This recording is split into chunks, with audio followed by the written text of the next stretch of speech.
नमस्कार मित्रों, मैं नीरज सक्सेना, फिजिक्स फैकल्टी। बच्चों, किरण प्रकाशी की हम समाप्त कर चुके हैं। अब उसके बाद प्रकाशिकी की दूसरी शाखा यानी तरंग प्रकाशिकी हमें पढ़नी है। प्रारंभ में ये स्पष्ट कर दिया जाए कि तरंग प्रकाशिकी यानी वेव ऑप्टिक्स क्या है, इसमें क्या हम पढ़ेंगे आदि इत्यादि। तो तरंग प्रकाशिकी मतलब वेव ऑप्टिक्स प्रकाशिकी की वह शाखा है जिसमें सर्वप्रथम प्रकाश की प्रकृति का अध्ययन कर प्रकाश से संबंधित विभिन्न घटनाओं की व्याख्या की जाएगी। यानी जैसे आप परावर्तन किसे कहते हैं, ये किरण प्रकाशिकी में पढ़ चुके, लेकिन किरण प्रकाशिकी में आपने ये नहीं पढ़ा कि परावर्तन क्यों होता है, क्योंकि वहां प्रकाश की प्रकृति आपके सामने स्पष्ट नहीं की गई थी। इसी प्रकार अपवर्तन किसे कहते हैं वो आप पढ़ चुके किरण प्रकाशिकी में, लेकिन आपसे पूछा जाए कि अपवर्तन क्यों घटित होता है, तो क्योंकि प्रकाश की प्रकृति आपके द्वारा पढ़ी हुई नहीं है, इससे आप ये स्पष्ट नहीं कर सकते कि अपवर्तन क्यों घटित हुआ। मैंने यहां पर यही बोला कि तरंग प्रकाशिकी की वह शाखा है जिसमें प्रकाश की प्रकृति का पहले अध्ययन किया जाएगा, तत्पश्चात प्रकाश से संबंधित विभिन्न घटनाओं की व्याख्या की जाएगी, है ना। जो भी हैं, परावर्तन है, अपवर्तन है, बहुत सारी घटनाएं हैं, ठीक है। अब सब प्रकाश की प्रकृति का पहले अध्ययन करेंगे, उसके बाद हम प्रकाश की घटनाएं चालू करेंगे, मतलब परावर्तन, अपवर्तन, उनकी व्याख्या चालू करेंगे। इससे पहले मैं थोड़ा सा प्रारंभिक बात आपको बता दूं और प्रारंभिक ज्ञान आपको दे दूं। पहली बात तो जब आप तरंग प्रकाशी पढ़ रहे हैं तो आप 11th का तरंग चैप्टर एक बार रफली पढ़ लें, है ना। मैं नहीं कह रहा कि उसको रट लें, पर एक बार 11th में जो आपने तरंग चैप्टर पढ़ा था या जो था आपके सिलेबस में, उसको थोड़ा सा स्टडी कर लें कि साहब 11th में तरंग चैप्टर में क्या क्या था, है ना। मैं तो आपको हालांकि जो भी बात 11th की बीच में आती है वो मैं एक्सप्लेन करूंगा, लेकिन पहले जो मुझे ध्यान है कि ये बात तो आनी है वो आपको मैं एक्सप्लेन कर देता हूं, है ना। जैसे पहली बात, ऊर्जा संचरण की दो विधियां हैं। ऊर्जा का संचरण कण द्वारा होता है, जैसे बंदूक द्वारा दागी गई गोली स्वयं ऊर्जा को गति ऊर्जा के रूप में लेकर लक्ष्य तक पहुंचती है ना। ऊर्जा के संचरण की दूसरी विधि है तरंग द्वारा। तरंग द्वारा ऊर्जा का संचरण, तो ऊर्जा संचरण की तरंग वह विधि है जिसमें माध्यम का कण अपना स्थान छोड़े बिना ऊर्जा तथा संवेग को एक से दूसरे स्थान पर रवाना करता है। बेसिकली तरंग का स्रोत कण का कंपन है, तो जैसे ही कण कंपन करता है, कण का अपने स्थान पर कंपन करना है ना। कण के अपने स्थान पर कंपन से एक विक्षोभ माध्यम में गतिशील होता हुआ दिखाई देता है। ये जो विक्षोभ एक से दूसरे स्थान पर गतिशील होता दिखता है उसे हम तरंग कहते हैं। फॉर एग्जाम्पल, जैसे परात में या बड़ी परात में या झील में या ठहरे हुए तालाब पानी में या तालाब में आप जब पत्थर डालते हैं तो पत्थर डालते ही सकेंद्रीय वृत्तों के रूप में हिलोरें ऐसी उठती हैं और दूर तक रवाना होती हैं। वास्तविकता में इन हिलोरों में कोई भी कण दूर तक गमन नहीं करता। इन दिखाई देने वाली हिलोरों में सभी कण अपने स्थान पर कंपन करते हैं, लेकिन हिलोरें यानी विक्षोभ यानी एक डिस्टरबेंस आपको सेंटर से दूर जाता हुआ नजर आता है। ये जो विक्षोभ आपको सेंटर से दूर जाता हुआ नजर आ रहा है, इसे हम कहते हैं तरंग। तो तरंग माध्यम के कणों में हलचल से उत्पन्न एक विक्षोभ है जो संचित होता हुआ प्रतीत होता है, जिसके द्वारा ऊर्जा व संवेग एक से दूसरे स्थान पर गमन करते हैं। ठीक है साहब। तो कहने का मेरा मतलब है तरंग एक आभासित है, आभास करने योग्य चीज है। उसका आभास मैंने शांत जल में डाले गए पत्थर से आपको करवा दिया। मैंने आपको यह भी स्पष्ट कर दिया कि अगर आपको लगता है कि साहब पत्थर को डालने से हिलोरें दूर तक जा रही हैं, तो आप कहीं भी एक कागज का छोटा सा तिनका रख दें। आप जब वापस पानी में कंकड़ डालें या पत्थर डालें, तो आपको वह कागज का टुकड़ा अपने स्थान पर ऊपर नीचे कंपन करता हुआ दिखेगा, न तो वो वृत्ताकार पथ के केंद्र की तरफ आएगा या परिधि की तरफ भी नहीं जाएगा।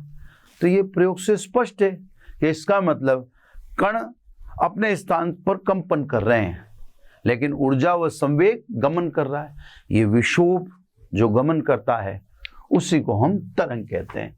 तो सब माध्यम में ऊर्जा का संचरण दो विधियों से होता है। एक विधि को हम कण द्वारा कहते हैं, जो मैंने आपको समझा दिया। दूसरा तरंग। तरंग के तीन प्रकार हैं, यांत्रिक तरंग, विद्युत चुंबकीय तरंग और द्रव्य तरंग। अपने को जिससे मतलब है वही मैं समझाऊंगा, है ना। अब मैं आपको समझाऊंगा यांत्रिक तरंग, है ना साहब। मैंने आपसे कहा ना इस चैप्टर को पढ़ने के लिए पहले आपको थोड़ा सा 11 का ज्ञान होना चाहिए। जितना मुझे पर्याप्त लग रहा है कि साहब उसके बिना तो काम अटक ही रहा है, वो तो मैं आपको समझा ही रहा हूँ, है ना। लेकिन मैंने आपसे क्या कहा कि आप इस चैप्टर को अच्छे से समझना चाहते हैं, शानदार समझना चाहते हैं, तो आप 11 का तरंग चैप्टर एक बार पढ़ लें। रटने का नहीं है, बस आप तो पढ़ लें। वो तो मैं जैसे जैसे चैप्टर चलाऊंगा वैसे वैसे आपको ऑटोमेटिक समझ में आने लगेगा, है ना। अब अगली बात करता हूं मैं यांत्रिक तरंग यानी मैकेनिकल वेव। मेरे को और से मतलब नहीं है ना, जिससे मतलब है वो मैं आपको समझा। मैकेनिकल वेव यानी यांत्रिक तरंग वह तरंग जिसकी संचरण के लिए यानी जिसको चलने के लिए माध्यम की आवश्यकता होती है, उस तरंग को हम कहते हैं यांत्रिक तरंग। यांत्रिक तरंगें दो प्रकार की होती हैं। ए, है ना, ए को हम कहते हैं अनुप्रस्थ, शायद अंग्रेजी में इसको ट्रांसवर्स कहते हैं, अनुप्रस्थ तरंग, ठीक है ना। अनुप्रस्थ तरंग किसे कहेंगे साहब? वह तरंग जिसमें माध्यम के कण संचरण की दिशा के लंबवत कंपन करते हों, है ना साहब। देखो साहब, ये संचरण की दिशा, संचरण की दिशा, है ना। और ये देखो माध्यम के कण संचरण की दिशा के लंब। यहां पे कोई कण होगा, यहां पे कोई कण होगा, यहां पे होगा, तो आप देखो संचरण की दिशा के क्या कर रहा है, ये लंबवत कंपन कर रहा है ना। संचरण की दिशा से 90 डिग्री पर इसका कंपन है ना। तो ऐसी तरंग जिसमें माध्यम का कण संचरण की दिशा के लंबवत कंपन करता है। ये सब जो आपको दिखा है ये पार्टिकल है। इस तरंग को कहते हैं अनुप्रस्थ तरंग, है ना। अनुप्रस्थ तरंग ऐसे माध्यम में संचित होती है जहां माध्यम के कण बाउंड हो, बद्र हो, है ना। जैसे ठोस है, ठोस माध्यम में अनुप्रस्थ तरंग का संचरण होता है, ठीक है ना। दूसरी तरंग को हम कहते हैं अनुदैर्घ्य तरंग। यांत्रिक तरंग के दो प्रकार बता रहा हूं ना, तो यांत्रिक तरंग का दूसरा प्रकार अनुदैर्घ्य तरंग, ठीक है साहब। वह तरंग जिसमें माध्यम के कण तरंग संचरण की दिशा में कंपन करते हैं उसे अनुदैर्घ्य तरंग कहते हैं। मैं समझाने के लिए देखो स्प्रिंग ले लो, ये समझाने का तरीका है ना। समझाने के तरीके पे मत जाइए, आप बात को समझिए। ये देखो, ये इसके संचरण की दिशा है, चलने की दिशा है ना, संचरण की दिशा। अब आप स्प्रिंग के प्रत्येक छल्ले को कण मान ले, है ना, सिंबॉलिक है साहब, ये प्रत्येक छल्ले हैं, इनको कण मान ले। अब आप खुद अज्यूम करें, ये कण यानी ये छल्ले किधर कंपन करेंगे? संचरण की दिशा में, है ना। तो वह तरंग जिसमें माध्यम के, ये जो भी मैंने डॉट डॉट दिखाए, मैं इस डॉट डॉट को लाल रंग से कर देता हूं, है ना। ये तो कण है और ये किधर कंपन कर रहे हैं? संचरण की दिशा में। ऐसी तरंग को हम कहते हैं अनुदैर्घ्य तरंग। ये दोनों ही कौन सी तरंग है? यांत्रिक तरंग। यांत्रिक तरंग किसे कहते हैं? जिसके संचरण के लिए माध्यम आवश्यक है, यानी माध्यम बिना वो संचित नहीं हो। अनुदैर्घ्य तरंग तीनों माध्यम यानी ठोस, द्रव, गैस तीनों में संचित होती है। अनुदैर्घ्य तरंग को हम ध्वनि भी कह देते हैं, या यूं कह दें कि ध्वनि अनुदैर्घ्य तरंग है, क्योंकि ध्वनि भी तीनों माध्यम में संचित होती है, ठोस, द्रव और गैस, है ना। तो सब 11th में जब आपने तरंग चैप्टर पढ़ा था, तो तरंग चैप्टर आपको किसके द्वारा पढ़ाया था? आपको 11th में तरंग चैप्टर पढ़ाया था ध्वनि के द्वारा। थोड़ी सी बात को मैं समझाना चाहूंगा। ध्वनि भी ऊर्जा है, प्रकाश भी ऊर्जा है। ऊर्जा तय करे कि उसको किस तरह से संचित होना है। अगर ऊर्जा कण द्वारा संचित होना तय करती है तो न्यूटन के नियम, कार्य ऊर्जा प्रमेय वगैरह वगैरह सब उस पर लागू, वो सब कण के लिए ही। अपन ने जो 11th में पढ़ा है वो मोस्टली पार्टिकल के लिए ही पढ़ा है। अगर ऊर्जा तय करती है कि मेरा संचरण तरंग के रूप में होगा, तो फिर उसको तरंग के नियमों का पालन करना पड़ेगा। जैसे मान लो ध्वनि है, ध्वनि एक ऊर्जा है जिसका संचरण किसके रूप में होता है? तरंग के रूप में। तो ध्वनि को तरंग के गुणों का पालन करना पड़ेगा। तरंग तो एक विधा है, तरंग तो ऊर्जा संचरण की एक विधि है। अब जो तय करता है, बहुत गहराई की बात है, जो ये तय करता है कि नहीं मैं तरंग के साथ संचित होऊंगा या मेरे संचरण की विधि तरंग विधि होगी, तो उससे, जैसे ध्वनि ने तय किया कि मेरे संचरण की विधि तरंग होगी, तो ध्वनि को तरंग के नियमों का पालन करना पड़ेगा। परावर्तन तरंग का नियम है, अपवर्तन तरंग का नियम है, व्यतिकरण तरंग का नियम है। अब ध्वनि किसके रूप में संचित हुई? तरंग के रूप में। तो स्वाभाविक है ध्वनि को परावर्तन, अपवर्तन, विवर्तन, व्यतिकरण आदि दिखाने होंगे, दर्शाने होंगे। अगर हम प्रकाश के बारे में पढ़ रहे हैं, प्रकाश भी अगर डिसाइड करता है कि मेरा संचरण तरंग के रूप में हो, तो प्रकाश को भी तरंग के नियमों का पालन करना पड़ेगा। इसीलिए मैं आपसे क्या कह रहा हूं कि आप 11th का तरंग चैप्टर पढ़ लीजिए। 11th का तरंग चैप्टर पढ़ाकर ध्वनि द्वारा आपको पढ़ाए तो तरंग के गुण। अब तरंग के गुण पढ़ाने के लिए कुछ ना कुछ तो ऊर्जा चाहिए, या ऊर्जा का कोई तो स्वरूप चाहिए। तो 11th में ऊर्जा का कौन सा रूप काम में लिया? ध्वनि। और आपको ध्वनि के बजाय क्या समझा दी? तरंग समझा दी। हाँ, ध्वनि भी समझा दी, ऐसी बात नहीं है, लेकिन उसमें मोटे रूप में तरंग के गुण समझाए। अब तरंग के गुण तो आप पढ़ ही चुके हो 11th में। किसके द्वारा? ध्वनि के द्वारा। ध्वनि कौन सी तरंग थी? अनुदैर्घ्य तरंग, है ना। उसमें जो भी घटनाएं घटित होती हैं वो 11th में डिस्कस हो ही चुकी। अब मैंने अभी आपसे क्या कहा कि आप 11th का तरंग चैप्टर पढ़ के आओ। अगर प्रकाश भी एक ऊर्जा है, प्रकाश मान लो तरंग के साथ संचित होना, चलना तय करता है, तो प्रकाश को भी तरंग के गुण का पालन करना पड़ेगा, और वो गुण हम 11th में पढ़ चुके हैं। तो बहुत ज़्यादा चैप्टर का पार्ट 11th में जैसा पढ़ा था वैसा यहाँ काम आ जाएगा। वो भले ध्वनि के लिए पढ़ाओ, चाहे मैं आपको छोटे से उदाहरण से इस बात को समझा देता हूँ, फिर आप समझ जाओगे तो ये पढ़ लोगे। जैसे मान लो आपके पास एक शहर से दूसरे शहर जाने के लिए मान लो 2 ऑप्शन है, 2 ही हैं। आप वर्तमान में तो खूब सारे हैं, लेकिन अपन यूं सोच लें कि साहब हमारे पास 2 ही ऑप्शन हैं, है ना। एक साहब बस है और एक आपके पास ट्रेन है। ये 2 ऑप्शन मान लिया आपने।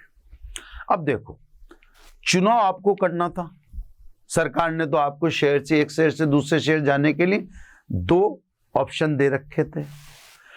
आपने चुना कि साहब मुझे तो बस में जाना है, ठीक है। अब बस में जब आप बैठ जाते हो तो आप कोई भी हो, फिर बस में बैठ चुकने के बाद आपको बस के नियम का पालन करना पड़ा। बस आपके नियम का पालन नहीं करेगी। आपने किसके साथ जाना तय किया, ये आपने डिसाइड करना था, लेकिन आप डिसाइड कर चुके, फिर आपको उसके गुणों का पालन करना पड़ा। मान लीजिए अब आप चाहते हो कि मैं तो साहब बस में, सीटों वाली बस में सोते सोते जाऊं, पॉसिबल नहीं है, क्योंकि उसमें सीटें ही सीटें, सोने की कोई व्यवस्था नहीं है। अगर ट्रेन में जाते तो ट्रेन में स्लीपर है, आप सोते सोते जाइए। लेकिन बस में आप ये जिद करेंगे जहां सीटें ही सीटें अवेलेबल हो, स्लीपर अवेलेबल नहीं हो, तो स्वाभाविक है वहां आपका ट्रेन की जैसी सुविधा मिलना पॉसिबल नहीं है।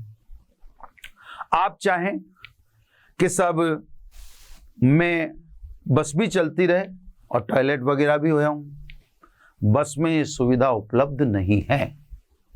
ये तो आपको तय करने से पहले सोचना चाहिए था। अब आपको बस के नियम का पालन करना पड़ेगा। बस निश्चित स्टॉपेज पे रुकती है, वहीं आपको उतर के आपका टॉयलेट वगैरह करना है ना। ट्रेन में तो ये चलती ट्रेन में सुविधा थी, उसमें तो टॉयलेट्स वगैरह होते हैं, है ना। इसी प्रकार बस में तो ठीक है, एक ऐसा वाहन है जो छोटी जगह में भी जा सकता है। आप बस वाले से रिक्वेस्ट करके अपने घर के समीप से भी गुजरवा सकते हैं। ट्रेन में ये फैसिलिटी नहीं है। तो मेरे कहने का मतलब है, चुनाव आपका है, पर चुन चुकने के बाद फिर आपकी नहीं चलेगी। तो ऊर्जा को खुद को तय करना है कि मुझे संचरण तरंग के द्वारा करना है या मुझे संचरण कण के द्वारा करना है। जब ऊर्जा ने यह तय कर लिया कि मुझे तरंग के साथ चलना है या मेरा संचरण तरंग के रूप में होगा, तो फिर तरंग के गुणों का ऊर्जा वो प्रकाश हो, ऊर्जा वो ध्वनि हो, तरंग के रूप में अगर उसे चलना है तो उसे तरंग के नियमों का पालन करना पड़ेगा। तरंग ऊर्जा के नियमों का पालन नहीं करेगी। तो साहब इसीलिए मैंने आपको जोड़ देकर ये कहा कि साहब आप 11 का तरंग क्षेत्र। तो साहब अनुप्रस्थ तरंग समझ गए आप, संचरण की दिशा के लंबवत कण कंपन करते हैं, उसे अनुप्रस्थ कहते हैं। जिसमें संचरण की दिशा में ही कण कंपन करते हैं उसे अनुदैर्घ्य तरंग कहते हैं, है ना। ये ऐसे माध्यम में जहाँ कणों की संबद्धता हो, यानी ठोस माध्यम में गमन करती है। अनुदैर्घ्य तरंग संभी माध्यमों में गमन करती है। अनुदैर्घ्य तरंग यानी ध्वनि अनुदैर्घ्य तरंग ही है। ये विशेष रूप से याद रखना, क्योंकि जो चैप्टर अपन पढ़ने जा रहे हैं उसमें इसका हवाला आएगा, क्वेश्चन भी आ सकता है। तो ध्वनि अनुदैर्घ्य तरंग है। छोटी छोटी बात में तरंग दैर्घ्य का भी हवाला दे दूं, है। ये समान कला में कंपन करने वाले समीपवर्ती कणों के बीच की दूरी को तरंग दैर्घ्य कह रहे हैं। समान कला, ये जैसे यहाँ पे और यहाँ पे, ये दोनों कण समान कला में कंपन करते हैं। तो समान कला में कंपन करने वाले निकट स्थित या समीपवर्ती स्थित कणों, समीप स्थित कणों के बीच की दूरी को तरंग दैर्घ्य कहते हैं। इसका मापक मीटर होता है ना। दूरी है, आप ऐसे भी कह सकते हो, जैसे ये 0, ये T/2 और ये कैपिटल T।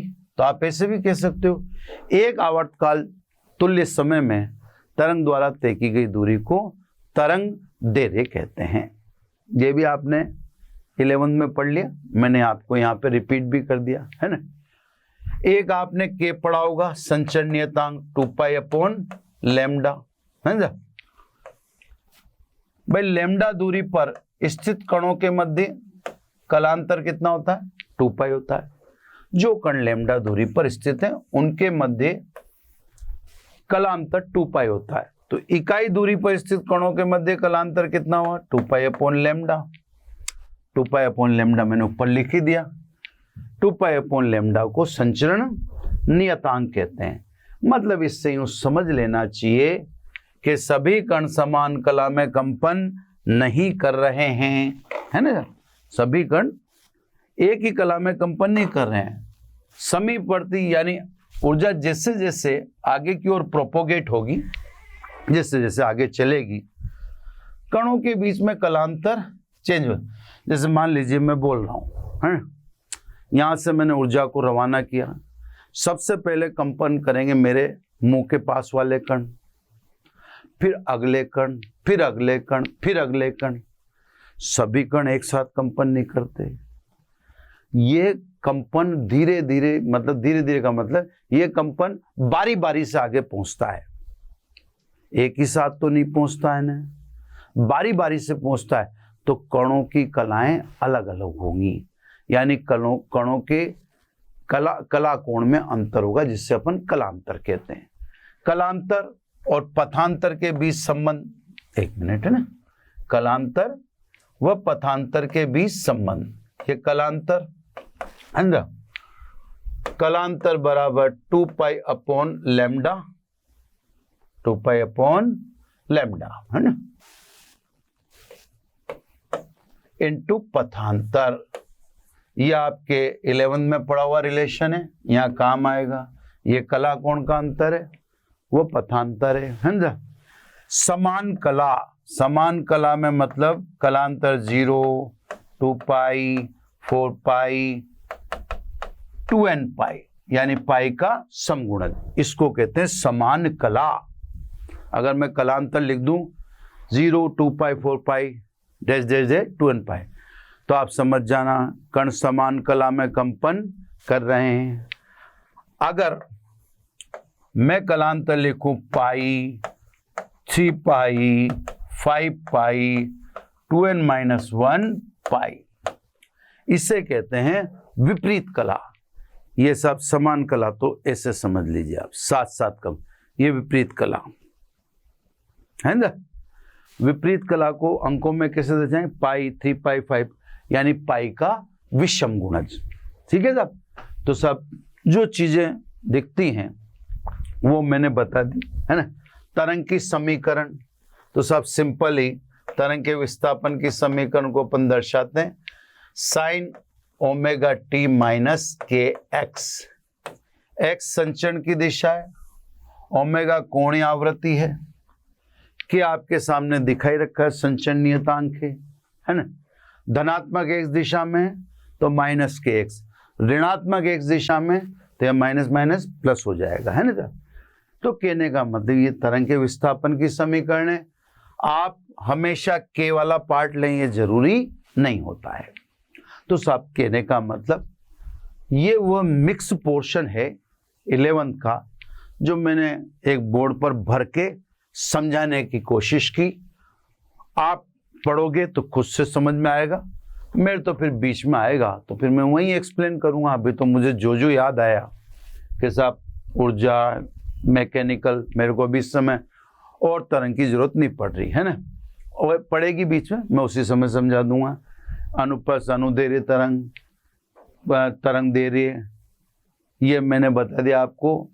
संचरण नियतांक, मतलब संचरण नियतांक का मतलब यहाँ जो मैंने समझाया था कि सभी कणों को एक साथ ऊर्जा नहीं मिलती है, बारी बारी से मिलती है। तो इनके बीच में कला कोण का अंतर रहेगा, भले वो 1 डिग्री का हो, 2 डिग्री का हो, 20 डिग्री का हो, 90 डिग्री का हो, मुझे उससे मतलब नहीं, है ना। कलांतर और पथांतर के बीच में संबंध आ गया, ये भी काम आएगा। या आपको समान कला, है ना, समान कला कहें तो मैं समान कला कहते ही आप समझ जाना, समान कला का मतलब कलांतर 0, 2 पाई, 4 पाई, 2n पाई, है ना।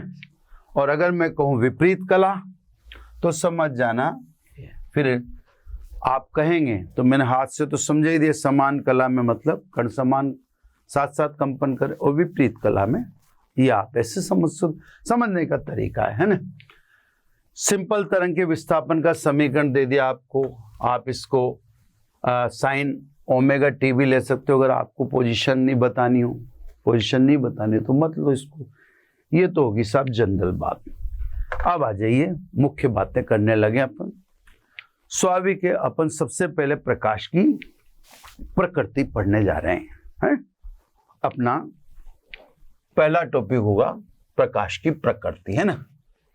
अब बच्चों, प्रकाश की प्रकृति को समझने के लिए पहले हम प्रकाश के गुण, है ना।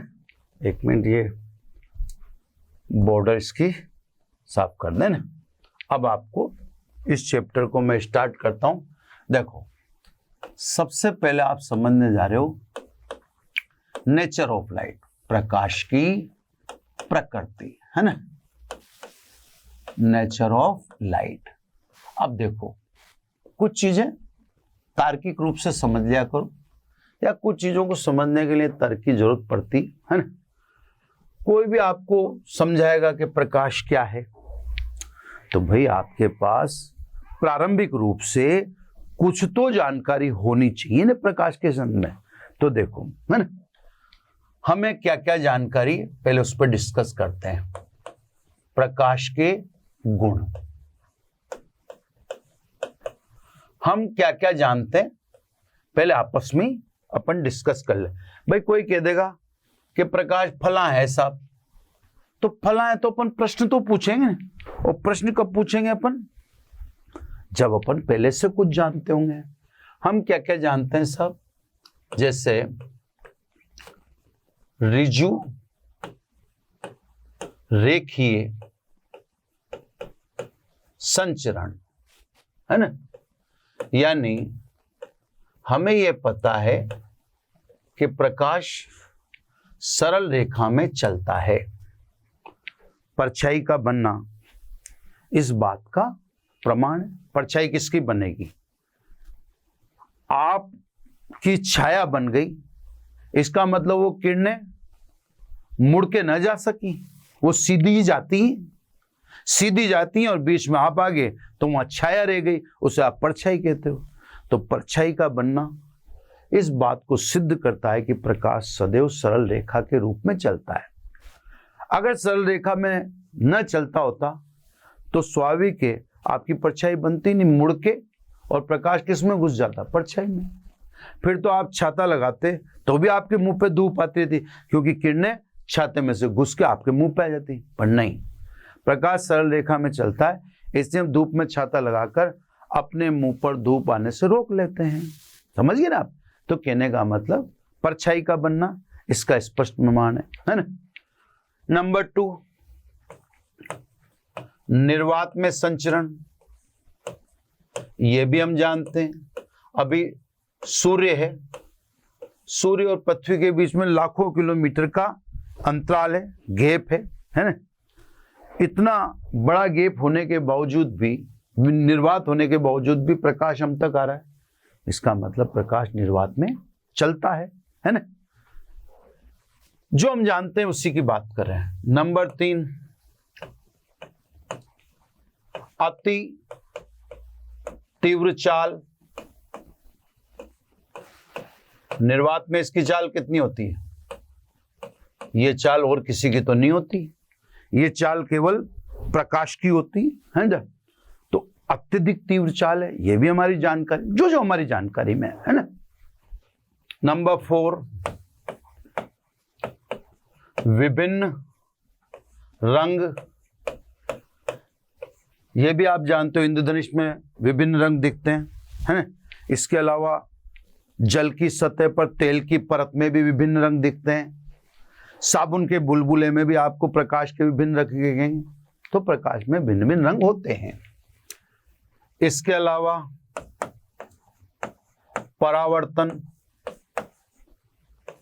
है ना, चिकने तल से प्रकाश टकराकर उसी माध्यम में वापस रवाना हो जाता है निश्चित दिशा में। इस घटना को हम परावर्तन कहते हैं। अपवर्तन, जब एक से दूसरे माध्यम में प्रकाश किरण गमन करती है तो वह अपने मूल पथ से विचलित हो जाती है। इसे हम अपवर्तन कहते हैं। व्यतिकरण, व्यतिकरण आपने 11th में पढ़ रखा और फिर मैंने आपसे कह दिया एक बार 11th को आप कर लेना। ये व्यतिकरण भी 12th में ही पढ़ाया जाएगा आपको, तो ऐसी कोई खास बात नहीं, पर व्यतिकरण भी है ना। 8वां, अब ये कुछ घटना ऐसी है जो आपने नहीं सुनी होंगी। ध्रुवण, पोलराइजेशन। आप पोलराइजेशन को ऐसे समझ लो कि जैसे आपने कई बार देखा होगा रात्रि के समय आपके सामने कोई बड़ा वाहन आता है, कार वगैरह आती है, तो आपकी आंखें एकदम बंद हो जाती हैं। आंख प्रकाश को सहन नहीं कर पाती, डायरेक्ट सूर्य की तरफ आप नहीं देख पाते। ये एक घटना का कारण है, या एक घटना की वजह से ऐसा होता है, जिसे ध्रुवण कहते हैं, है ना। 9 परकीर्णन, परकीर्णन मैंने पढ़ा दिया, है ना। स्कैटरिंग ऑफ लाइट अपन ने किरण प्रकाशिकी में पढ़ी। किरण प्रकाशिकी में अपन ने पढ़ रखा है कि साहब खुरदरे तल पर आपतन के पश्चात उसी माध्यम में सभी संभव दिशाओं में प्रकाश किरण के फैल जाने की घटना को परकीर्णन कहते हैं। विवर्तन, है ना, विवर्तन भी आपने नहीं पढ़ रखा। विवर्तन आपको इस चैप्टर में पढ़ाएंगे, अभी उसके बारे में ज्यादा टिप्पणी नहीं करें। पर फिर भी भाई, जैसे आपने ऐसे मोटे तौर पर देखें तो जैसे आप इसके बारे में जानते हो, इसके बारे में जानते हो, इसके में जानते हो, इसके में व्यतिकरण को मान लो, ध्रुवण भी मैंने समझाया, तो कुछ तो आप जानती हो। अगर नवीन घटनाओं की बात करें, है ना, नवीन घटना, अब नवीन घटनाओं का मतलब ये नहीं है कि कोई अभी घटित हुई है। नवीन घटनाएं का मतलब ये तो प्रारंभिक है ना, जो मतलब लेटेस्ट जिससे कहेंगे। लेटेस्ट में जैसे प्रकाश विद्युत प्रभाव, है ना, प्रकाश विद्युत प्रभाव, है ना, फोटो इलेक्ट्रिक इफेक्ट। नवीन घटनाओं का मतलब मेरा ये है कि जो इनके बहुत बाद में जानी गई है ना, यूं है। नवीन घटनाओं से मतलब ये नहीं है ये 1900 की घटना, 1905 1900 की तो नवीन तो नहीं हुई, लेकिन अब तो आप ही पढ़ रहे हो तो आपके लिए तो नवीन ही है ना। ऐसे ही क्रॉम्पटन प्रभाव, इनके बारे में ज्यादा सुना हुआ नहीं है, इसलिए मैं नवीन कर रहा हूं। जीमान प्रभाव, रमन प्रभाव। तो कहने का मतलब मैं नहीं कह रहा हूं कि आप सबके बारे में जानते हैं, मैं ये भी नहीं कह रहा हूं कि सब एक साथ ही जानी गई हैं, नहीं। प्रारंभिक तौर पे तो मान लीजिए आप 5-6 घटनाएं, मान लो 6 घटनाएं जानते हो, पर जानते तो उन्हें प्रकाश के संदर्भ में। ये तो नहीं है कि साहब आप प्रकाश के संदर्भ में कुछ जानते ही नहीं हो। तो साहब प्रकाश के संदर्भ में हमारी प्रारंभिक जानकारियां हैं, चाहे वो 5-6 घटनाओं की जानकारियां ही हों। अब सब प्रकाश को जानने के संदर्भ में बात करते हैं अपन। अब आ जाओ सब, सबसे पहले आ जाओ सन 1675, यहां से बात चालू करते हैं अपन, है ना। न्यूटन का कणिकावाद का सिद्धांत, है ना, न्यूटन का कणिकावाद का सिद्धांत, है ना। अब जो मैं सुनाऊंगा वो मैं नहीं बोल रहा हूं, जो सिद्धांत बोल रहा है वो मैं आपको सुना रहा हूं। हाँ, ये जरूर है कि आप कहानी को थोड़ा सा रोचक बनाने के लिए मेरे उसमें थोड़े बहुत शब्द शामिल होंगे, पर मूल बात मेरी नहीं है, जो न्यूटन कह रहे हैं। तो सबसे पहले सन 1675 में वैज्ञानिक न्यूटन ने प्रकाश की कण प्रकृति को मानकर कणिकावाद सिद्धांत का प्रतिपादन किया। कणिकावाद सिद्धांत के अनुसार, न्यूटन के, है ना, न्यूटन के कणिकावाद सिद्धांत के अनुसार प्रकाश का संचरण या स्रोत से प्रकाश का उत्सर्जन कणिकाओं के रूप में होता है। कणिकाओं के रूप में कह दें या आप कह दें कणों के रूप में होता है। क्लियर साहब? ऐसा मैं नहीं कह रहा हूं, ऐसा न्यूटन के कणिकावाद सिद्धांत में न्यूटन द्वारा कहा गया है। तो न्यूटन के अनुसार प्रकाश स्रोत से प्रकाश का उत्सर्जन व प्रकाश का संचरण उस स्रोत से उत्सर्जित कणों के द्वारा होता है या कणों के कारण होता है ना। इन कणों के जो स्रोत से उत्सर्जित हो रहे हैं, इन कणों के आकार में भिन्नता को प्रकाश के विभिन्न रंग होने का कारण माना गया। कणिकावाद सिद्धांत में इन कणिकाओं के या इन कणों के विभिन्न आकार या इन कणों के आकार में भिन्नता को प्रकाश के विभिन्न रंग का जिम्मेदार माना गया। तल के द्वारा कणों का या कणिकाओं का प्रतिकर्षण से परावर्तन को एक्सप्लेन किया गया तथा तल द्वारा कणों का आकर्षण उससे अपवर्तन की व्याख्या की गई है ना।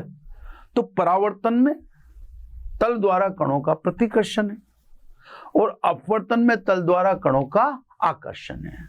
यही नहीं, न्यूटन का सिद्धांत कणिकाओं के रूप में प्रकाश को लेकर जब अपवर्तन की व्याख्या करता है तो उसमें यह भी स्पष्ट किया गया कि सघन माध्यम में प्रकाश की चाल विरल माध्यम से अधिक है। सघन माध्यम में प्रकाश की चाल विरल माध्यम से अधिक है। तो साहब कणिकावाद सिद्धांत अपने बतौर सफलतम व्याख्या करता है, जिसमें मैंने आपको बता दिया। अब कुछ कंट्रोवर्सी है ना। कंट्रोवर्सी में ऐसे समझ लो जैसे परावर्तन में तल द्वारा कणों का प्रतिकर्षण और अपवर्तन में तल द्वारा कणों का आकर्षण, ये परस्पर अंतर विरोध है। ये तो बात ही हजम नहीं हो रही है ना। तो ये सिद्धांत में अंतर विरोध आ गया, जमीनी बात है ना। मैं अपने बतौर अपने शब्द भी ठोसता जा रहा हूं ना। दूसरी बात, अगर कणों के द्वारा प्रकाश का संचरण होता है, उत्सर्जन होता है, तो इसका मतलब यह हुआ कि प्रकाशित स्रोत जो प्रकाश प्रदान कर रहा है, प्रकाशित स्रोत से कण निरंतर निकलेंगे तो उसके द्रव्यमान में कमी आनी चाहिए, क्योंकि कण का उत्सर्जन तो स्रोत ही कर रहा है। लेकिन हमने इस बात को देखा है कि स्रोत जब प्रकाशित होता है और प्रकाश प्रदान कर चुका होता है तो उसके द्रव्यमान में पहले के द्रव्यमान के बराबर ही द्रव्यमान पाया गया, द्रव्यमान में कोई कमी नहीं पाई गई। यहां भी बात नहीं जमी। अगली बात, वैज्ञानिक फोको हैं। फोको ने प्रायोगिक रूप से अध्ययन करके सिद्ध कर दिया कि भाई जल में प्रकाश की चाल वायु की तुलना में कम होती है, यानी सघन माध्यम में प्रकाश की चाल अधिक नहीं होती। ये सब जल और वायु इनका इस्तेमाल करके स्पष्ट कर दिया कि सब वायु की तुलना में जल में प्रकाश की चाल कम होती है। तो आप इन कारणों को आप समझ सकते हो न्यूटन के कणिकावाद सिद्धांत की विफलता, कि साहब न्यूटन का कणिकावाद सिद्धांत सफल न हो सका, उस पर प्रश्न उठ रहे हैं, है ना। अब चलो साहब अगला। अब देखो, मैंने आपको शुरू में ही क्या कहा था, मैंने आपको शुरू में कहा था ऊर्जा का संचरण दो ही प्रकार से होता है, या तो कण द्वारा। अब कण द्वारा सफलता नहीं मिली तो फिर स्वाभाविक है तुरंत कोई टाइम ही नहीं लगा। मात्र ईयर जो मैं लिख रहा हूं, आप ईयर वियर को तो इससे रटे नहीं, तो ईयर है, इनमें थोड़ा बहुत अंतर हो सकता है, स्टोरी को जमाना पड़ता है ना। सन 1678। अब आ जाइए आप हाइगेन का तरंग सिद्धांत है ना। मैं आपको इतना जरूर बता दूं कि हमारा अधिकांश जो पार्ट है वो हाइगेन के तरंग सिद्धांत पर ही कंसंट्रेट है। हमारा जो ये चैप्टर चलेगा हाइगेन तरंग सिद्धांत से ही चलेगा। क्यों चलेगा वो अभी आपको सब समझना है ना। तो सब अपन ने शुरुआत में ही बात कर ली थी कि ऊर्जा का संचरण या तो कण द्वारा होता है, नहीं तो तरंग द्वारा, है ना। अब हाइगेन की पुष्टि, हाइगेन कह देते हैं कि कण द्वारा विफल हो गया तो फिर स्वाभाविक है। अब देखो सब, हाइगेन के अनुसार प्रकाश है ना, क्या है प्रकाश सब। अब हाइगेन बता रहे हैं, मैं नहीं बता रहा है ना, मैं तो इनके लफ्जों को बोल रहा हूं। हाइगेन के अनुसार प्रकाश प्रकाशित या प्रकाशमान स्रोत में उपस्थित कणों के कंपन से उत्पन्न अनुदैर्घ्य तरंग है। कौन सी? अनुदैर्घ्य। देखो बात तो 100% सही है। अब तरंग अनुदैर्घ्य है नहीं है वो बात अलग है, लेकिन हम इस बात को तो जानते ही हैं कि सब तरंग का उत्पादन कणों के कंपन से होता है। इस बात से तो आप गुरेज नहीं कर सकते। ये तो हम भी जानते हैं कि तरंग की उत्पत्ति का कारण कण का कंपन। कण अगर कंपन करेगा तो तरंग उत्पन्न होगी ही, बिल्कुल सर्टेन है ना। तो बात तो सही है। हाइगेन कह रहे हैं कि सब प्रकाश प्रकाशित या प्रकाशमान स्रोत में उपस्थित परमाणु या कण के कंपन से उत्पन्न अनुदैर्घ्य तरंग है। अब क्योंकि मैं आपको सारा माजरा पहले ही समझा चुका, अनुदैर्घ्य तरंग यांत्रिक तरंग का पार्ट है जिसके संचरण के लिए माध्यम आवश्यक है। ये बात मैं ही नहीं, ये बात खुद हाइगेन भी जानते हैं। अब हाइगेन क्या बात करते हैं, सब हाइगेन की बात को सुनो, क्योंकि आप पूछेंगे उससे पहले हाइगेन ने कहा कि यह अनुदैर्घ्य तरंग सर्वव्यापी माध्यम ईथर में संचित होती है। यानी ईथर को कैसा माध्यम माना जा रहा है? सर्वव्यापी, सभी जगह विद्यमान। ये ईथर केमिस्ट्री वाला ईथर नहीं है, ये ईथर कहा जा रहा है यहां पर सभी जगह उपस्थित माध्यम को, है ना। तो सब ये तरंग जो अनुप्रस्थ तरंग है, इसको चलने के लिए स्वाभाविक है माध्यम चाहिए। वो माध्यम हाइगेन ने कौन सा माना? ईथर। अब ईथर के कुछ गुण, ईथर कैसा माध्यम है सब? तो ईथर भारहीन, तभी तो सब जगह हो पाएगा। अल्प घनत्व, अल्प घनत्व तो इसका मतलब बहुत आयतन में फैला हुआ है। वह उच्च प्रत्यास्थता, उच्च प्रत्यास्थता है तो स्वाभाविक है कण को कंपन करने में कोई दिक्कत है ही नहीं। तभी तो प्रकाश इसमें यानी ईथर में किससे चलेगा? अति तीव्र चाल से चलेगा। तो ईथर की क्या क्या क्वालिटी मानी जा रही है कि ईथर भारहीन, ताकि सभी जगह विद्यमान रह सके। अल्प घनत्व का, जिसका आयतन बड़ा व्यापक हो। वह उच्च प्रत्यास्थता का, जिसमें कण बहुत आराम से कंपन करें। ऐसा माध्यम है जिसमें प्रकाश अति तीव्र चाल यानी 3 × 10⁸ मीटर प्रति सेकंड से चल सकता है। वास्तव में जब जो आप प्रॉपर्टी ईथर की बता रहे हो उसमें ही संभव है। तथा इस माध्यम में तरंग संचरण के सभी गुण उपलब्ध हैं जो भी आवश्यक होता है ना। तो अति तीव्र चाल से चलता है और इस माध्यम में प्रकाश संचरण के या तरंग संचरण के सभी गुण उपस्थित हैं। जब ये तरंग वस्तु से टकराकर नेत्र में प्रवेश करती है तो रेटिना को प्रभावित करती है, जिससे वस्तु दृश्य हो जाती है, यानी दिखाई देती है। बात तो ये भी दमदार है ना। तो सब प्रकाश या तरंग जब वस्तु से टकराकर नेत्र में प्रवेश करती है तो रेटिना को प्रभावित करती है ना। इससे वस्तुओं में दृश्य हो जाती है, यानी दिखने लग जाती है। ठीक है साहब। इस तरंग की तरंग दैर्ध्य की भिन्नता के कारण प्रकाश के रंग भिन्न भिन्न होते हैं। ये बात तो अभी भी मैंने आपसे पिछले चैप्टर में कहा। लाल रंग 7800 एंगस्ट्रॉम, बैंगनी रंग 3800 एंगस्ट्रॉम। तो देखो रंग को तो आज भी हम तरंग दैर्ध्य से ही जानते हैं। जो सबसे पहले किसने बताया? हाइगेन ने। तो हाइगेन ने कहा कि ये तरंग दैर्ध्य की भिन्नता के कारण प्रकाश के भिन्न भिन्न रंग हो सके, या प्रकाश विभिन्न रंगों का होता है। मान ली बात, बिल्कुल सही बात है ना। इस तरंग की तरंग दैर्ध्य अति अल्प होती है। ये तो बहुत बड़ी दिखाई थी जब मैंने। तरंग दैर्ध्य अति अल्प होने के कारण तरंग होने के बावजूद इसका संचरण सरल रेखीय होता है। बात सही है।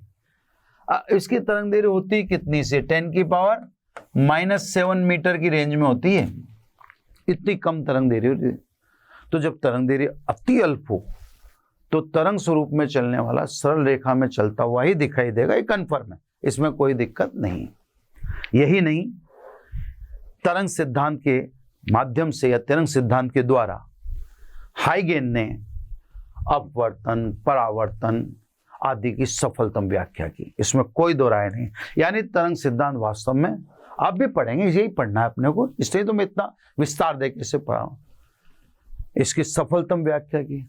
अपवर्तन की व्याख्या से हाइगेन ने स्पष्ट कह दिया कि नहीं, ये बात सत्य है कि विरल माध्यम में प्रकाश की चाल, यानी वायु में प्रकाश की चाल जल की तुलना में अधिक होती है। यह अपवर्तन से हाइगेन ने सिद्ध कर दिया, जो बात सत्य भी है कि वास्तव में विरल माध्यम में प्रकाश की चाल सघन माध्यम की तुलना में अधिक होती है ना।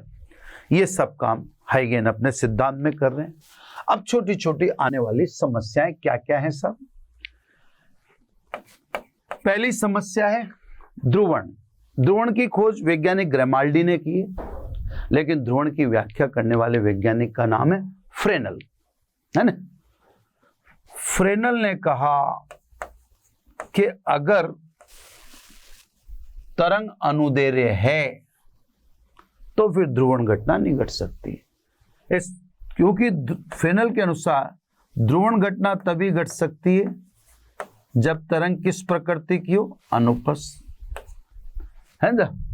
तो सब फ्रेनल ने ध्रुवण की व्याख्या से सिद्ध किया कि प्रकाश तरंग की प्रकृति अनुप्रस्थ है, अनुदैर्ध्य नहीं है।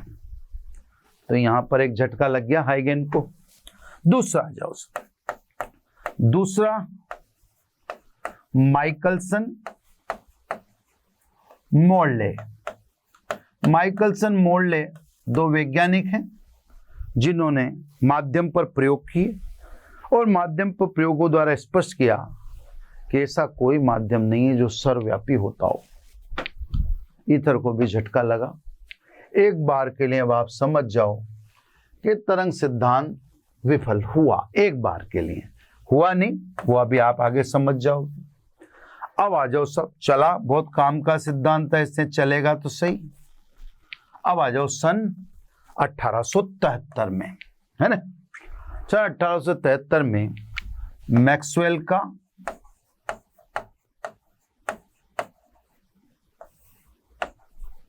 विद्युत चुंबकीय तरंग सिद्धांत, है ना।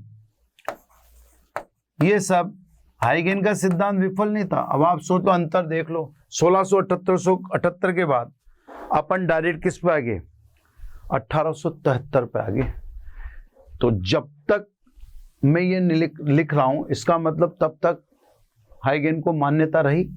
मैक्सवेल, वैज्ञानिक मैक्सवेल ने जो ऑलरेडी उपस्थित नियम है, जैसे गाउस का नियम है और एम्पियर का नियम है, ये जो एम्पियर का नियम, गाउस का नियम, फेराडे का नियम, फिर कुछ खुद ने एम्पियर के नियम में करेक्शन करके अलग एक नियम, मतलब एम्पियर और मैक्सवेल का नियम बनाया। पर पहले से जैसे गाउस का नियम पहले से उपलब्ध है, है ना। इसके अलावा एम्पियर का नियम पहले से उपलब्ध है, फेराडे का नियम पहले से उपलब्ध है। तो इन पहले से उपलब्ध नियमों की समीकरणों को हल कर सैद्धांतिक रूप से विद्युत चुंबकीय तरंग की खोज की, प्रायोगिक रूप से नहीं, सैद्धांतिक रूप से इस तरंग का आविष्कार किया, प्रायोगिक रूप से नहीं, है ना, सैद्धांतिक रूप से। इन गणित, इनकी जो भी मैंने बताया आपको, फेराडे, एम्पियर और गाउस आदि के नियमों को गणितीय रूप से हल कर गणितीय समीकरणों के द्वारा स्पष्ट किया, या गणितीय समीकरणों के द्वारा विद्युत चुंबकीय तरंग का आविष्कार किया। ये अब साहब एक नई तरंग पैदा हुई। हाइगेन के समय ये तरंग थी नहीं, हाइगेन के समय तो दो ही थी, अनुप्रस्थ और अनुदैर्घ्य। ये तरंग क्या है सर? विद्युत चुंबकीय तरंग वह तरंग है जिसके संचरण के लिए माध्यम आवश्यक नहीं है, मतलब ये निर्वात में भी चलेगी। गजब की प्रॉपर्टी कि ये निर्वात में भी चलेगी, है ना, माध्यम इसके लिए आवश्यक नहीं। और तो निर्वात में इसकी चाल अति तीव्र होती है, 3 × 10⁸ मीटर पर सेकंड। क्लियर साहब? इसकी प्रकृति भी अनुप्रस्थ होती है। ये लो साहब, अब आप समझो या समझ गए होंगे कि हाइगेन से क्या गलती, अनुदैर्घ्य तरंग गलती नहीं हुई। हाइगेन के समय उपलब्धि नहीं थी, ये विद्युत चुंबकीय तरंग की खोज ही नहीं हुई थी, है ना। अब हाइगेन के सिद्धांत में आप अनुदैर्घ्य तरंग हटाकर विद्युत चुंबकीय तरंग डाल दो, सब सही हो गया। अब न माध्यम की आवश्यकता है। अब आपको तरंग की प्रकृति भी क्या होती है? विद्युत चुंबकीय तरंग की प्रकृति कौन सी होती है? अनुप्रस्थ होती है। तो इसका मतलब हाइगेन सही थे, पर उस समय अब वो तरंग थी नहीं, तो हाइगेन ने कौन सी मान ली? अनुदैर्घ्य। फिर माध्यम मानना पड़ा।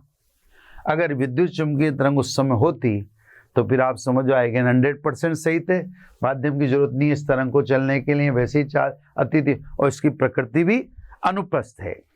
Clear sir?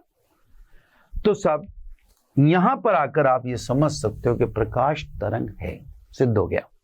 कोई अब सोचने की जरूरत ही नहीं है, इसका मतलब प्रकाश तरंग है, कन्फर्म है ना साहब, प्रकाश तरंग है। और कौन सी तरंग है? विद्युत चुंबकीय तरंग है। हाँ, अब एक छोटा सा व्यवधान, तो ज्यादा कोई बड़ी बात नहीं। यह सब सन 1887, बस छोटी सी बात और बच रही है ना, पूरा कर देंगे अब साहब। इसमें साहब बस छोटा सा व्यवधान है जो आपको इससे समझाया था, हर्ट्ज का प्रयोग, है ना। एक्चुअली मैक्सवेल की विद्युत चुंबकीय तरंग को सैद्धांतिक रूप से सिद्ध किया जा सका था, प्रायोगिक रूप से नहीं।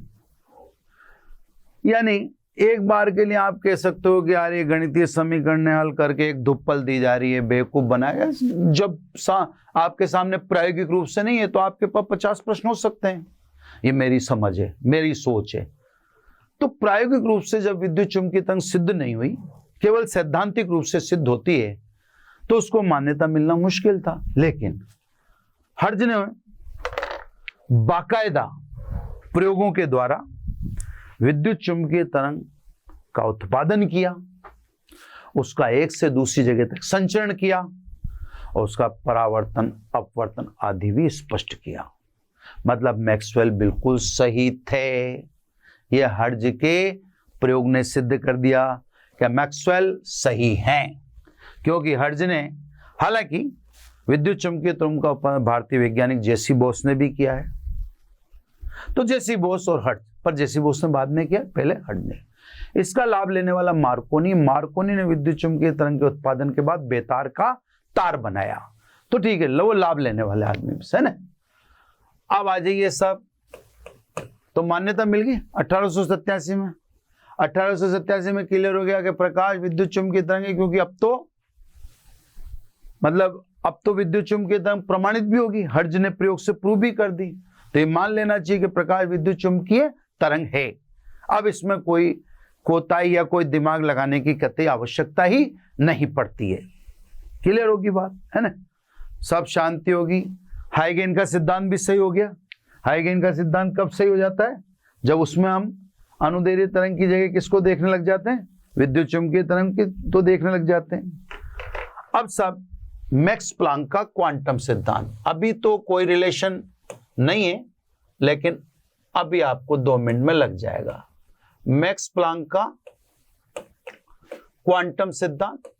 अब मैक्स प्लांक के क्वांटम सिद्धांत को एक बार के लिए आप प्रकाश से न जोड़ें, बस यूं समझ लें सिंपली पढ़ रहे हैं, है ना। मैक्स प्लांक का क्वांटम सिद्धांत, है ना, ये सब सन 1900 का है ना। तो यहाँ सन भी लिख दूं, जब सभी में लिख रहा हूं तो इसमें भी सन लिख दें तो थोड़ा सा अच्छा लगेगा जब लिखते आ रहे हैं तो, है ना।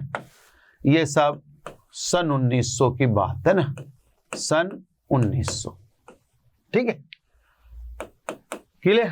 मैक्स प्लांक का क्वांटम सिद्धांत। प्लांक के अनुसार ऊर्जा का उत्सर्जन व अवशोषण सतत न होकर विविक्त बंडलों के रूप में होता है, टुकड़ों के रूप में।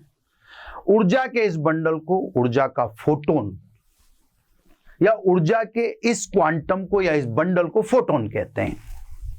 फोटोन प्लांक के अनुसार कोई सामान्य द्रव्य कण नहीं है, बल्कि ये ऊर्जा विकिरण से संबद्ध विशेष कण है, जिसकी ऊर्जा विकिरण की आवृत्ति के अनुक्रमानुपाती होती है, यानी इज प्रोपोर्शनल टू न्यू, यानी E is equal to H nu. दोबारा सुन ले सब, अभी इसको प्रकाश से न जोड़ें, अलग रखें। प्लांक के अनुसार ऊर्जा का उत्सर्जन व अवशोषण सतत न होकर विविक्त बंडलों के रूप में होता है। ऊर्जा के इस बंडल को ऊर्जा का क्वांटम मतलब फोटोन कहते हैं। फोटोन प्लांक के अनुसार कोई सामान्य द्रव्य कण नहीं है, बल्कि ये ऊर्जा विकिरण से संबद्ध कण है, जिसकी ऊर्जा विकिरण की आवृत्ति के अनुक्रमानुपाती होती है, यानी इज प्रोपोर्शनल टू ई, इसने ई बराबर एच न्यू। चलो सब, अभी इसका कोई मतलब है ही नहीं। अब आ जाओ सन 1905, है ना। सन 1905 में आइंस्टीन की प्रकाश विद्युत समीकरण, है ना। अब एक्चुअली क्या है साहब, 1900 के दौरान प्रकाश विद्युत प्रभाव की खोज हुई। ये मैंने आपको लिखा था, ये प्रकाश की इस घटना का आविष्कार हुआ सन 1900 में, है ना। अब हुआ क्या कि ये मान लिया गया था कि प्रकाश क्या है, तरंग है। तो स्वाभाविक के प्रकाश विद्युत प्रभाव की व्याख्या किससे हो जाएगी, तरंग से हो जाएगी।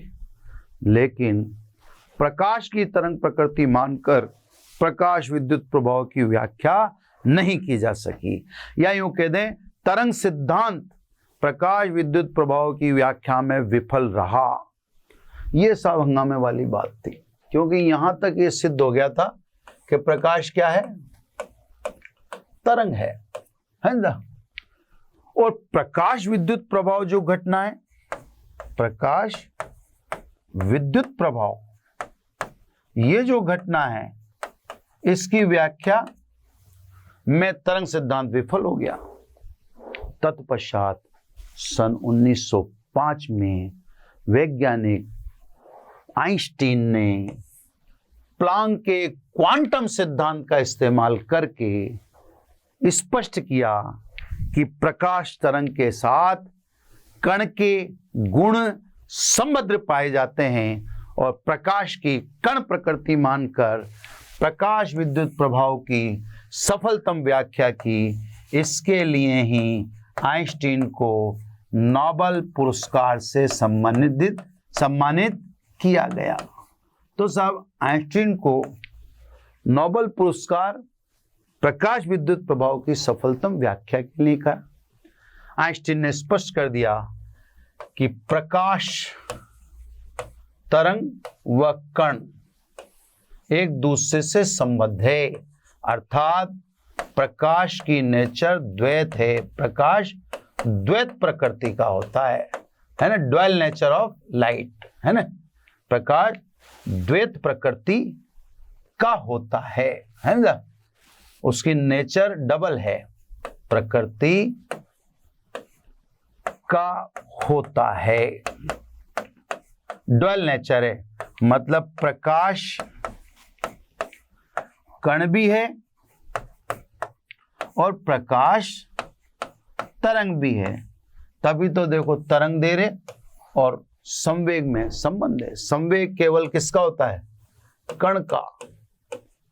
और तरंग केवल किसकी होती है, या तरंग दे रहे केवल किसकी होती है? तरंग की। और इसमें दोनों का रिलेशन है। इसका मतलब प्रकाश तरंग के साथ कण के गुण शामिल सम्मिलित होते हैं। यानी प्रकाश की द्वैत प्रकृति है और प्रकाश की द्वैत प्रकृति यानी तरंग से संबद्ध या तरंग से कण संबद्ध मानकर प्लांक के क्वांटम सिद्धांत का इस्तेमाल कर आइंस्टीन ने प्रकाश विद्युत प्रभाव की सफलतम व्याख्या की और ये सिद्ध हो गया कि प्रकाश द्वैत प्रकृति का है। यानी प्रकाश तरंग विशेष परिस्थिति में कण की भांति व्यवहार करती है ना। मतलब प्रकाश ड्वेल नेचर रखता है, लैम्डा बराबर h/p में। अब इसके बाद का एक अपना वृत्तांत है ना। जैसे अब छोटी सी बात है कि डी ब्रोगली ने कहा कि तरंग के साथ कण के गुण होते हैं, तो फिर कण के साथ तरंग के गुण होने चाहिए।